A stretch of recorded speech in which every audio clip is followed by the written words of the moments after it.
Hello, all you positive heads out there. It's so good to be back with all you beautiful reflections of the one source consciousness that creates and animates all things.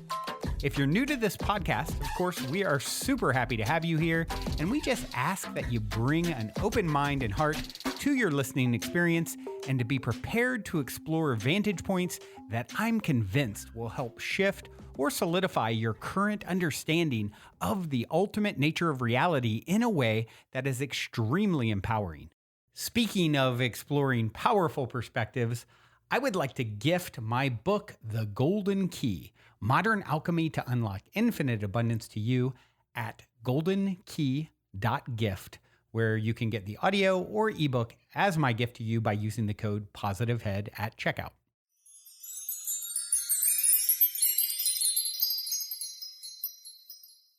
Greetings, positive heads. Welcome. Here we grow again.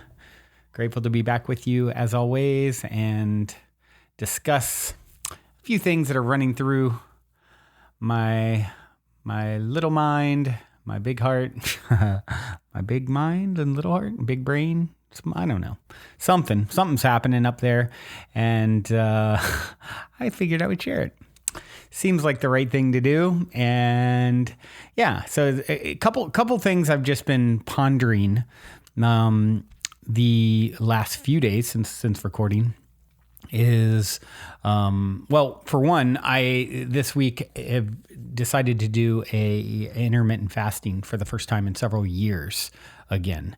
And what's great about sort of stopping a particular pattern or habit is you just realize how much, we have this sort of compulsion to do something like eating, right? When really it's pretty widely known, right? That especially as Americans, those of us listening to this that are in the States, like we eat way more than we really need. Typically, obviously, everyone's unique, but for the most part, across the board, we're eating more than we need. At least I am. And so by stopping, what I did this week is I I decided Monday through Thursday, I'm going to have like 18 hours not eating, 6 hours where I am, or some variation in between there, 16-8, 17-7, something around there. It felt a little different each day. I wasn't a stickler about that exactly, but between 6 and 8 hours window where I would actually have food. And so this led to, I start in the morning, and then by 2 o'clock or so, I'm not touching anything for the rest of the day other than water. And first thing, like I said, that comes to mind with this is how compulsive it is to reach for, something to nibble on, a snack, or just dinner in general. I would notice, I'm feeling kind of hungry, but then I wouldn't eat.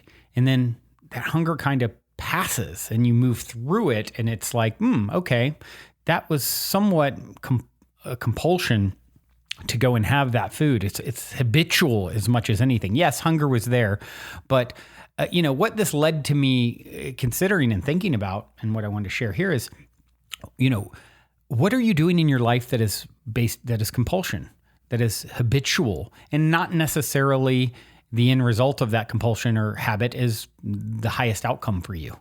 Because there's, obviously there's really bad habits. Shooting up heroin every day would be an extreme example, right? But then there's so many versions of what's can be compulsive for us. Like, even maybe there is not heroin, maybe another substance, alcohol or marijuana, or, like I said, food, that you're just kind of in this cycle of doing it at this certain time in this certain pattern. We fall into patterns so quickly. And, Dr. Joe talks a lot about the importance of disrupting patterns. And if you want different results, you need different inputs, right? And this is something I studied years back, regarding as it pertains to business. And, I had a business partner years ago who was really into looking at, everything systematically, and had studied a lot under this, or the work of this guy, W. Edward Deming, I believe is his name, if I'm remembering. And he had kind of revolutionized Toyota in the 80s, and why Japanese cars kind of took off the way they did, because his approach, a systematic approach to looking at what we do and the systems around it. And what it always came down to is what's the input? If you want a different output, you got to change the input. And so if you are, in my case, it's like, oh, you know what? I look and feel fine. I'm healthy. But if I wanted to be my greatest and greatest self, my ideal self, I think if I lost 8 pounds, that would probably be ideal. And, not only that, would it help my energy? Would it, what would it create by disrupting that compulsion, the habit, the compulsion of reaching for snacks throughout the day, or some sort of drink, or I must have dinner, or whatever it is, that habit. If you can pattern disrupt yourself, you are going to, you're changing the inputs. And if you're changing the inputs, you're going to get a different output. And, as I've often said on the show, it's these little changes that can make such a huge difference. And that's what Dr. Joe talks about. Like, take a shooting a missile from California to New York. If I move that trajectory 1 degree, it ends up in Maine or Florida or something, right? So these little changes over time compound. And so I challenge you to look at anywhere in your life that you have compulsive behavior and habits that we so easily fall into as humans, and to say, what could I do to pattern disrupt? What if I take a different route to work? What if, it can be as slight as that. Just, instead of doing this thing at 5 o'clock every day, I'm going to do something totally different. It's the same when you go to the gym, which is part of the thing that it plays into this for me too, getting, exercising more, right? But we know if you go to the gym and you do the same exercises every single time, your body builds up some sort of resistance. And they say, the familiarity, and one of the best things that you can do is throw in variation. So this is reflected over and over and over in our lives. And, my question to you is, do you have compulsive behaviors that are habitual? Are you stuck in patterns where you do the same thing over and over?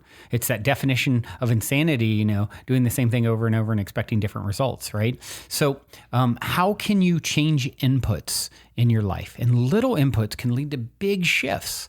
So I challenge you to, do what I did this week and mix it up. I didn't have dinner the last 4 nights.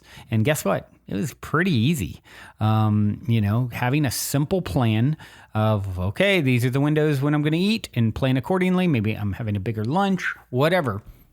And I think all in all, it's been really positive. I lost 3 pounds and I feel great. So what I'm going to do now, speaking of Dr. Joe Dispenza, I'm going to share a clip of him talking about the big 3 to create change, and why it can be difficult, and how to be happy is the actual title of the YouTube clip on the Reprogramming Mind YouTube channel. So good. Talking about changing. Well, I'll let you listen and then I'll talk about it. Right. So now let's hear from Dr. Joe Dispenza on why it is, or can be, so difficult to change. Change is an interesting word because we all have our own experience of change. And I think most people wait till they're really in a corner in their life before they make up their mind to change. But our biggest challenge really, it has to do with 3 things. I always say to change is to be greater than your environment. Okay. That means to be greater than the conditions in your outer world. To be greater than your body. That means that by the time we're 35 years old, we've memorized the set of behaviors and emotional reactions and thoughts that have become subconsciously programmed, in which the body has done something so many times that it's now the mind, and that emotions that we experience from past events tend to drive our thoughts, and those thoughts then produce the same chemicals that create the same emotions. And the repetition of that over time then conditions the body emotionally to be in the past. And I always say the 3rd thing is to be greater than time, which means then if you're waking up every morning and you're running through the same unconscious routine every single day, then your body is on autopilot, and it's dragging you into a predictable future, based on what you've done in the past. And another way to say it is people lose their free will to a program. And that program is not something outside of them that's doing it. It's the fact that they're so caught up in a routine, so caught up in a habit, that they haven't really stopped long enough to realize that there's other choices to make. So now let's break it down. So if change is to be greater than your environment, and your brain is organized to reflect everything you know in your life, your brain is a record of the past. It's an artifact of everything you've learned and experienced to this moment. And you're not being defined every single day by a vision of the future. We could say then you're left with the old hardware and circuitry of the past.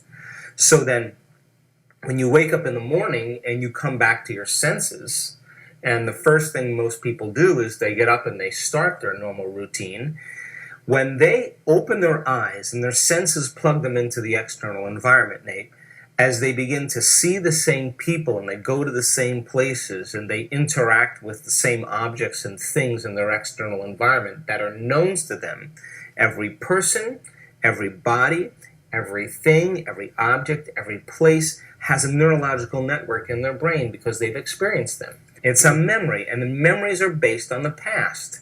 So most people wake up in the morning, they come back to their senses, and they start thinking about all their problems that are connected to all people and all the things and all places and times in their life, and they're starting their brain firing in the past. Now, every one of those experiences, those memories, has an emotion attached to them because emotions are a record of the past. So the moment they start reviewing their problems that are connected to their ex-husband or their ex-wife or to their finances, their problems at work, the moment they start from that place, not only are they activating the circuits from their past, but they're creating emotions from their past. Now, that means that the moment they feel unhappy, the moment they feel uninspired, the moment they feel anger or frustration or fear or negativity, their body then is starting the day from the past. So now, thoughts are the currency of the brain, and feelings are the currency of the body. And how you think and how you feel creates what I call your state of being. So then the person wakes up in the morning, they don't know that they do this, they search for the familiar feeling called themselves. The moment those feelings and emotions are connected to people and things and objects at certain times and places, it means then their entire state of being, their mind and body, they're starting their day in the past. So now think about this.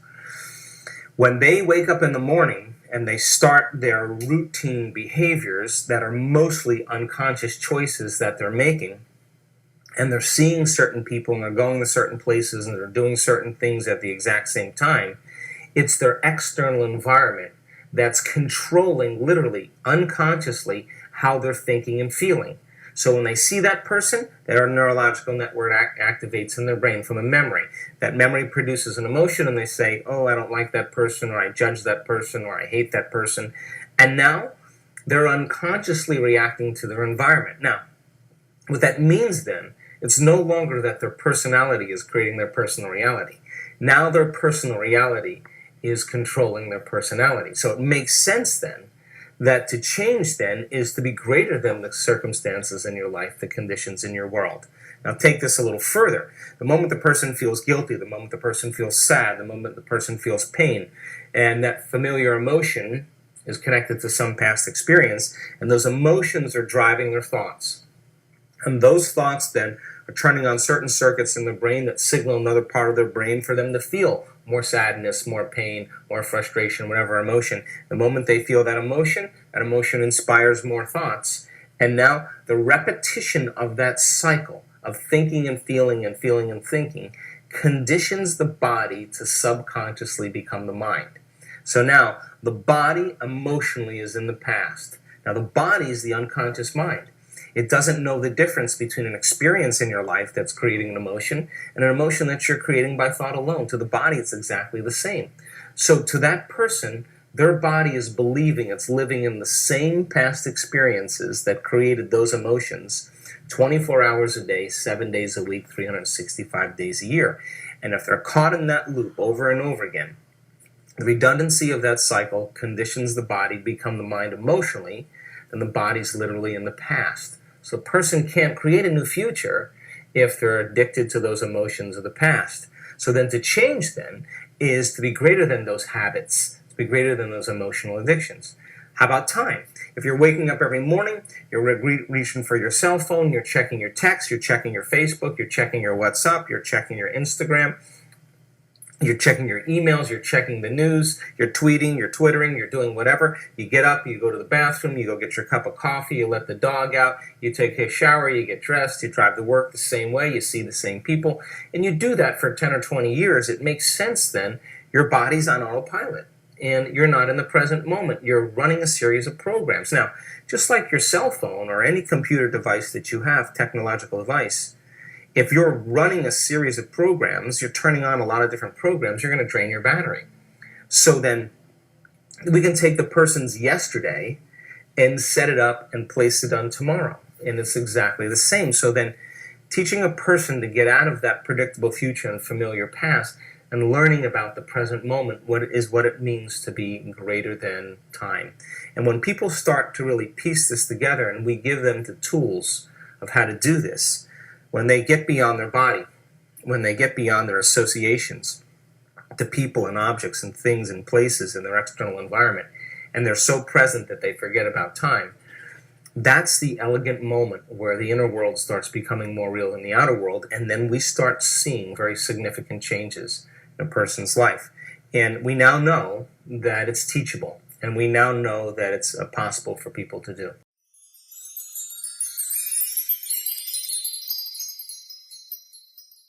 Change, you got to be greater than your environment, your body, and time. And that's something that unconsciously most of us haven't done, right? He goes into detail here. I love how he goes into, he just breaks it down like no one else can. People lose their free will to a routine. And if you're not really conscious in the present and focused on the future, you're left with old hardware of the past. So you're wondering why you get the same results over and over again, because it's so easy to get into this routine and just kind of stay there and then coast, autopilot, right?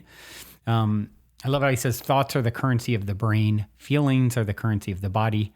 How you think and feel is ultimately what creates your state of being, right?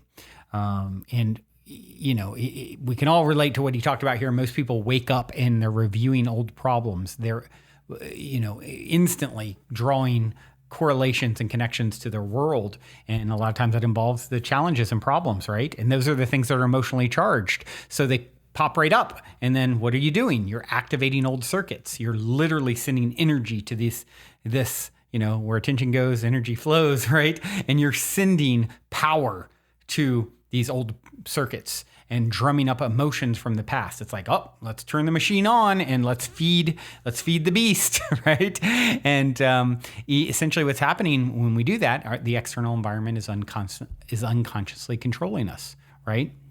And your personality, I love how he says that your personality isn't creating your personal reality. When this happens, your personal reality is controlling your personality. So, we create this repetition, this loop of thinking and feeling and feeling and thinking, and it conditions the body to subconsciously become the mind, he says.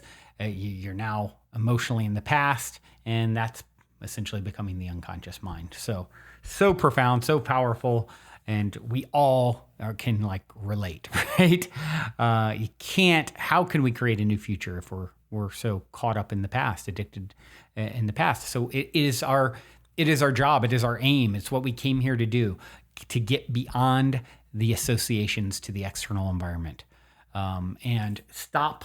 There is no out there, right? Just stop. Start looking within. Who are you at your core? What are you at your core? You are literally a spark of divine source consciousness incarnated in a physical form as the avatar, the character that you're playing in your earth life, right? In your physical life. So let's stop with all the external environment associations. Let's get to that core truth of who you are, right? Let's put the brakes on all this external association. And we can do that by becoming aware, by becoming present. But once you become aware, you kind of, it's like, I think of Eckhart Tolle in The Power of Now. He talks about, how for him, his big breakthrough was when he was thinking to himself, I can't live with myself anymore. And then he had the thought, like, hold on, who can't live with who? I can't live with myself. That's like implying there's more than one of me. And then he realized the true him is the unmoved mover, the observer that was there watching his 5th birthday party and will be there watching his 95th birthday party, right? It's source watching in the background.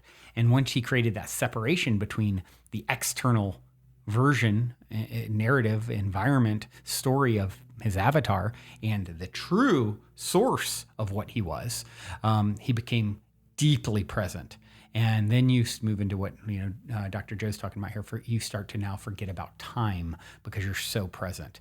And this is the elegant moment when the inner world is more real than the outer world. And now, my friend, you're on the road to significant shifts and changes because there is no out there. The out there is a reflection of your inner world. So as you shift and bring all your power and energy there, as opposed to in these stories and narratives and external environment, you now are feeding the right thing to create a significant change in your life. That's my story. I'm sticking to it. Hope you enjoyed today's episode. I do have a song. I probably played this 3-4 years ago, I'd imagine, and I just listened to it today for the first time in a long time myself, and it's like, it's such a great song. One of my favorite songs. The artist, actually, I think that it's a group that I believe broke up, and gosh, so good. Maybe they'll get back together. The group is Elephant Revival. The song is called Home in Your Heart. Till next time, journey well. Love you so much. Also, before we cue up today's song, as a quick reminder, don't forget to download the Golden Key audio or ebook as my free gift to you at goldenkey.gift using the Golden Key code POSITIVEHEAD. And please, if you enjoy my gift, leave a positive review on Amazon so others can unlock their lives with the help of the Golden Key as well. Falling down,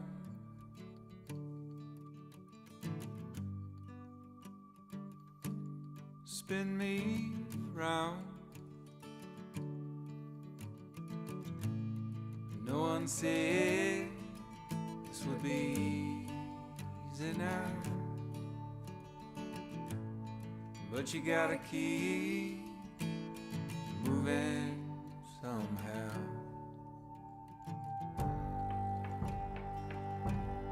Drifting round,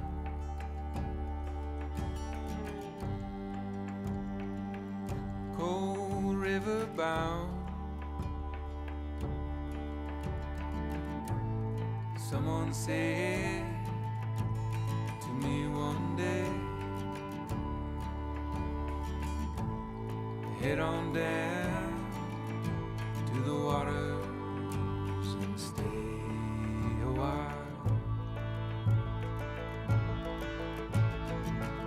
Go down to the soul of the river, go where love found you there. Feel deep down them goosebumps and shivers. Go where the mouth of the river runs wide. And don't push that river, let the river move you along. Home in your heart and there's heart in your home. Don't force nothing and something will come around. Light as a feather when you're homeward bound.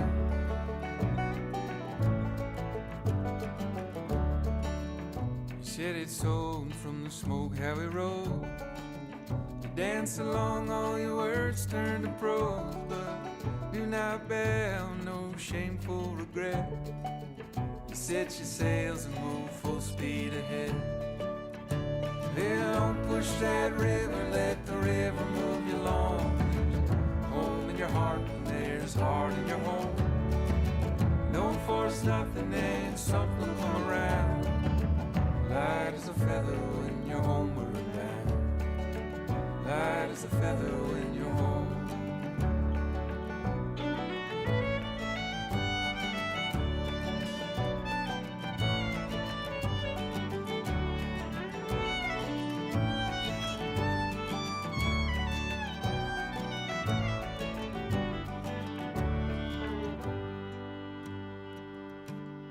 Falling down,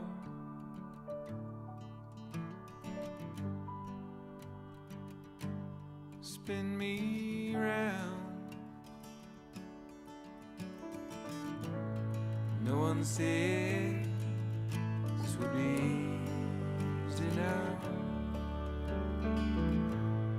but you gotta keep moving somehow.